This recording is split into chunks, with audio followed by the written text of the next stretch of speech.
In Matthew 22:37-40, Jesus said that we are to love the Lord your God with all your heart and all your soul and all your mind. This is the first and greatest commandment, and the second is like it. Love your neighbor as yourself. All the law and all the prophets hang on these two. Our dad loved well. For those who knew our dad, you have to know and recognize the spirit that lived inside of him. He lived his life sharing and exercising the gifts that God had given him from his birth until his death. God granted Dad a very long earthly life, and for that I am eternally grateful. As you have heard yesterday and today, you heard so many stories from our dad. Our dad, who was small in stature, was a very large presence in every way, shape, and form, and he'd tell you that. He had a deep love for his Creator, and he genuinely was interested in and loved people. I will continue to say that my dad was the epitome of a joy-filled man, and I believe that joy only increased when he came to a saving faith in Christ over the last 13 years. He loved well. He shone that light inside of him wherever he went, bringing joy to so many in his path. As his kids, we also, though, have suffered the wrath of Derek England with his look. This was cast your way when he was not pleased with something, but upon deeper contemplation, we probably deserved more than that look. As I look around at all of us today, I think that our kids and our grandkids can attest to the withering feeling of being given that inherited glare. It could truly stop you in your tracks. And my son Alex will often say that when mom gives you the look, it actually bounces off one wall, ricochets off the other, and just pierces your soul. Thanks, Dad, for that.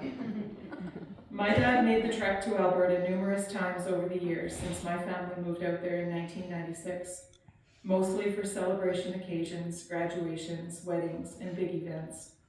It was always such a special time when Granddad came. I think he got to know more people out in our little town than we got to know the whole time that we've been there. The last time he came, he was 85, and that was the same year he traveled to England for his last time. He said it was just getting to be a bit too much. When he returned to St. John, he found a little church there that he called his church home for a few years, until he could no longer travel in his own vehicle. And in his time there, he made many friends. And I'd like to take a moment to just read this letter, and it's from his pastor, who, if it were not for the fact that he's now in Newfoundland, he would have been here today.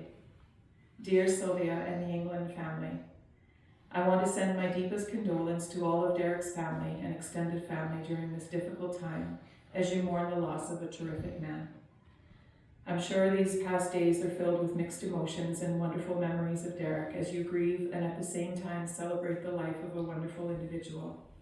It was a pleasure to have known Derek. Being his pastor at Renewed Hope was nothing short of a blessing. He always had a wonderful smile and an incredible joy.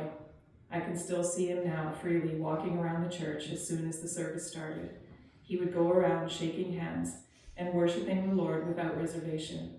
I truly loved his freedom in the Lord. It was very inspirational. He was such an encourager to me as a minister and would always leave the church with his famous farewell greeting, "Cheerio." I still have the beautiful painting that Derek gave to me personally to hang on my office wall, and I will cherish it always. Derek will be greatly missed by so many, but will never be forgotten. I wish I could be there with you today to celebrate his life. Just remember the scriptures declare that absent from the body is to be present with the Lord. It's a comfort to know that because of his faith in Jesus Christ, he is now enjoying the riches of heaven. Love and prayers, Pastor Sean Holmes and family. Rest well.